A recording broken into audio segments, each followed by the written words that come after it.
আসসালামু আলাইকুম রহমতুল্লাহ বারাকাতু। আমার প্রিয়জনরা, আমি পূর্বের একটা ভিডিওতেই বলছিলাম যে আমরা আবেগে কিছু কথা বলি নিজের ফ্যামিলি বিষয় নিয়ে, ফ্যামিলি ঘরোয়া কথাগুলো আমরা টিকটক লাইভে আসে বলি এবং সাংগঠনিক কথাগুলো টিকটক লাইভ বা অন্যান্য লাইভে গিয়ে কথা বলি। আমি যেটা বলতে চাচ্ছি আমার প্রিয় ভাই এবং বোনেরা, আপনার যারা সাংগঠনিক দাবিনারি যে কোনো দলের যে কোনো পথের হতে পারেন, আপনি যে কোনো সংগঠনেরই হন, আপনার সংগঠন কি আপনাকে সেই অনুমোদন দিয়েছে, সেই পারমিশন কি দিয়েছে যে আপনি লাইভে আসিয়া যে কথা বলতেছেন সেই কথা বলার?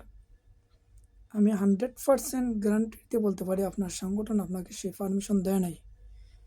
আপনি সংগঠনকে ভালোবাসেন, সংগঠনকে সমর্থন করেন, সংগঠনের কার্যক্রম আপনার পছন্দ হয়, এই আবেগে আমরা এই লাইভে আসে যে কথাগুলো বলছেন, সেইটা সংগঠনের মঙ্গলের চাইতে অমঙ্গল বেশি নিয়ে আসতেছে।